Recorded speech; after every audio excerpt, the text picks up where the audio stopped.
día más, con la gracia del Señor, proseguimos el comentario del Catecismo de nuestra Madre, la Iglesia. Continuamos en esta explicación del punto 50, en la que se nos dice que Dios se ha revelado, lo hace revelando su misterio, su designio benevolente que estableció desde la eternidad en Cristo en favor de los hombres. Bueno, quisiera fijarme en ese término revelar un misterio. Revelar un misterio. La palabra misterio nosotros solemos a veces referirla, pues eso, ¿no? A las películas de miedo, a los ocultismos y, bueno, lógicamente no va por ahí la cosa, ¿eh? Misterio, en el sentido teológico, designa lo que rebasa al hombre en su capacidad de conocimiento. De alguna manera es algo que al hombre le atrae, pero que al mismo tiempo le supera. Considerar algo como un misterio significa, por una parte, reconocer la gran atracción y la necesidad que tengo de ello, pero por otra parte es renunciar a disponer de ello, porque eso sería una expectativa indebida. O sea, yo no puedo meter algo que es misterioso, que me supera infinitamente, no puedo yo pretender meterlo en una jaula y tenerlo controlado. Pues no.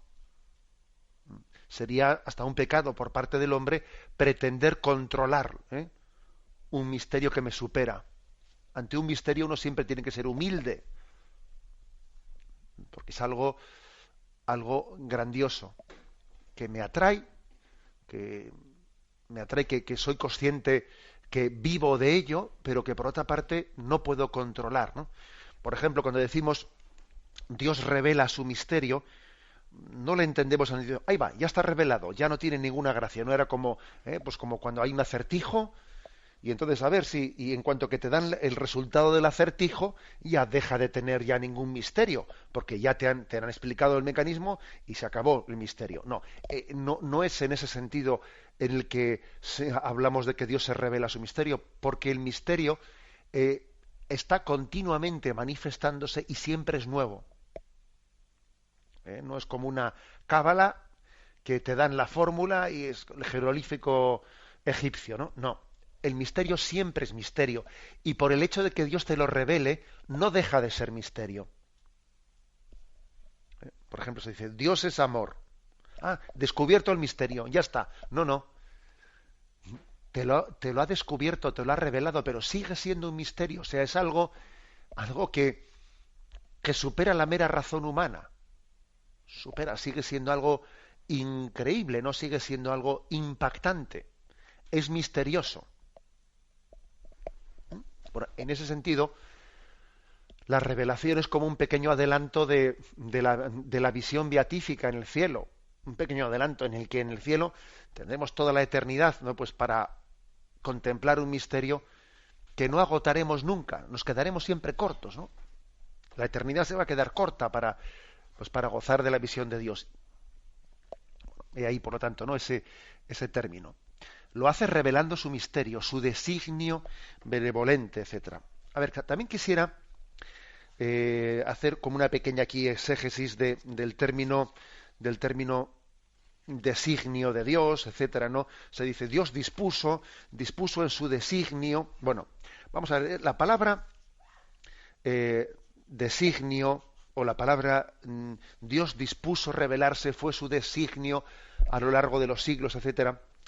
Quizás nos suene como a una especie de decisión como si no fuese voluntaria, como si fuese una especie de, bueno, estaba escrito en los tiempos, como si fuese una especie de algo que no había más remedio que fuese así, ¿no?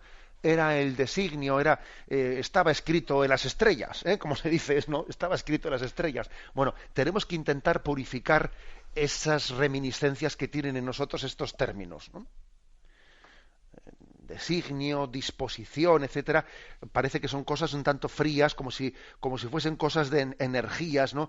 En vez de ser decisiones personales. No, la palabra designio, la palabra Dios tuvo un designio de revelación, hay que referirla siempre a que Dios libremente así lo ha querido, porque nos ama.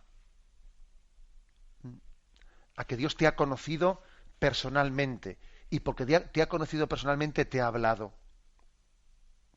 ¿Os acordáis de esa sorpresa de Zaqueo, que se enteró de que pasaba por allí Jesús, y entonces, bueno, tenía esa curiosidad, ¿no? Tenía esa atracción de decir, este hombre del que tanto se habla, voy a verle pasar, ¿no? Y se subió al árbol, porque era bajo de estatura. Y la gran sorpresa de Zaqueo es que él estaba curioseando a ver quién era ese Jesús, y de repente cuando pasa por allí, ese Jesús levanta los ojos y le dice, oye Zaqueo, baja que hoy me tengo que hospedar en tu casa. ¿Pero cómo? ¿Me conoce o qué? ¿Y cómo sabe mi nombre? O sea, la gran sorpresa de Zaqueo es que él se pensaba que buscaba y era Jesús el que le estaba desde hace tiempo buscando a él. Esto es la revelación, ¿eh? No hablemos en conceptos abstractos. O sea, la revelación es que Dios te conoce a ti y te habla. Ahí va, y Zaqueo, esa es su gran sorpresa, pero bueno, pero si es que este hombre, ¿quién le ha hablado de mí? ¿De qué me conoce? Y además dice que quiere venir a mi casa, y entonces Dios viene a tu casa, entra en tu casa. Esa es la revelación. Por eso digo que esos términos como tenemos un castellano bastante limitadito, que lo solemos hablar en unos términos, pues a veces que son, bueno, que no utilizamos muchos términos, quizás nos suenen un poco lejano de hablar del el designio, la disposición divina de la revelación.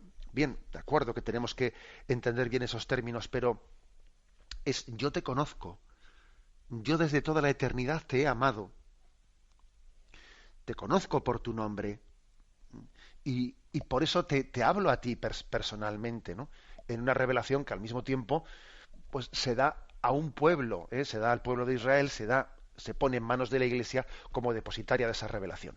Y finalmente termina diciendo, revela plenamente su designio enviando a su Hijo amado, nuestro Señor Jesucristo, y al Espíritu Santo. ¿Os acordáis?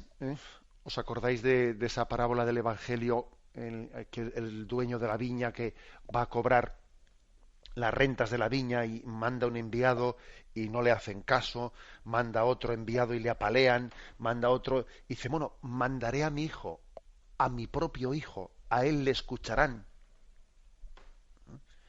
Y resulta que envía a su hijo y dice, mirad, aquí viene el heredero, le matamos y nos quedamos con la viña. O sea, es decir, que la revelación al final es, te envío mi hijo para que él te hable. Ya no te voy a hablar a través de intermediarios. La cumbre de las revelaciones, voy a ir yo a hablar contigo. Te estoy mandando enviados y digo, pero ¿qué pasa? Es que la intermediación no funciona, o ¿cómo es posible que te mande a alguien o es que se ha distorsionado lo que yo le dije a ese que te dijese, o tú lo has entendido mal? Voy a ir yo, voy a ir a hablarte en persona. Y esa es la encarnación de Jesucristo, en la que se lleva a cabo el misterio de la cercanía de Dios. Bueno, pues es en Jesucristo. Jesucristo es el revelador del Padre. Y al mismo tiempo también el Espíritu Santo es el revelador del Padre y de Jesucristo. Por eso tenemos que, en ese misterio de la Santísima Trinidad, cuando veamos al Padre, mejor dicho, cuando veamos a Jesucristo, en Él vemos al Padre, dice el Evangelio de San Juan. Nadie ha visto al Padre, pero quien ha visto al Hijo, ha visto al Padre. Y lo mismo diríamos del Espíritu Santo, ¿no? Que el Espíritu Santo es el que en este momento actualiza la presencia de Jesucristo a través de los misterios sacramentales y de la vida de la Iglesia. Por eso digamos que quien ha recibido al Espíritu Santo ha visto al Hijo, y quien ha visto al Hijo ha visto al Padre. Esta es como la cadena de revelación. Me despido con la bendición de Dios Todopoderoso, Padre, Hijo y Espíritu Santo. Alabado sea Jesucristo.